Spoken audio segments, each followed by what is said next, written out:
hurt really if you are Harry and Meghan, because when you think about it, you've literally blown all your ideas and now you're being told exactly what you got wrong. And when you think about it also, when they started out particularly grandly sitting down with the doyen of the chat show world, Oprah Winfrey, they really thought everything was going to be on their side. They forgot, of course, about all the people they were hurting, the gravely ill, Her Majesty the Queen, she wasn't very well at that point, the literally dying Duke of Edinburgh, they ploughed ahead with it, even though, of course, they felt that basically the bottom line was they were going to be doing the right thing. But now, literally, they have to face facts. And as I said to you before, there's some very intense chats going on between themselves and their new team. The problem is when you're working with micro celebrities who truly believe what they're doing is the correct thing, they don't want to listen to you. And now this is going to hurt them even more.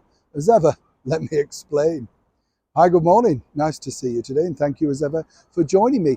As I said, celebrity is a strange world. I've worked in it for many years, and certain things work with certain celebrities. You know, you can reborn them, you can revitalize them, they can get a new image. But the bottom line is, once the public are sort of tired of you, it's very hard really to win that back, unless you're incredibly talented.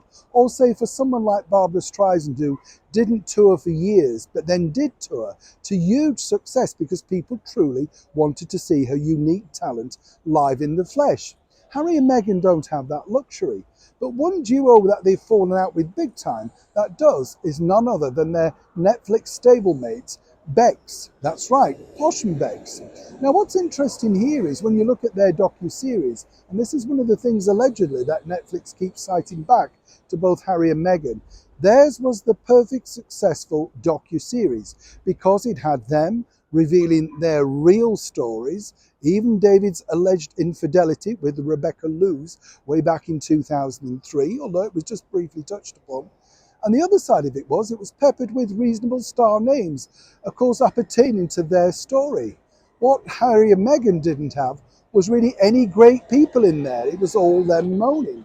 Yes, it was successful, but as they've pointed out, the one way forward, and this is literally coming from the top cheesers, is to drop the titles, right? Drop your HRH or whatever you want to bill yourself as, because Prince Harry still likes to bill himself as HRH, as we saw in the Royal Courts of Justice. They believe that their brand is better known as simply Harry and Meghan or Meghan and Harry.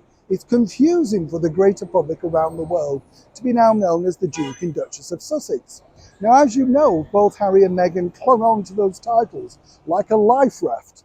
They were not letting them go, and they fought long and hard to get those titles for their children, Princess Lily and, of course, Prince Archie. But even they are now looking to wonder, is this the way forward? Could they rebrand themselves as two individuals? Netflix seems to think so, and their brand new marketing team seem to think so. But at the end of the day, will Harry and Meghan really want to be known as simply by their two Christian names? Surely for them, particularly Prince Harry, a title that he's held all of his life, to relinquish that just to become known as plain Harry Windsor, well, will it work? It's a big risk, and it's a risk they're going to have to either say yes or no to very, very soon. Or else other things could be crumbling the same way as Spotify. Neil Sean in the very heart of London.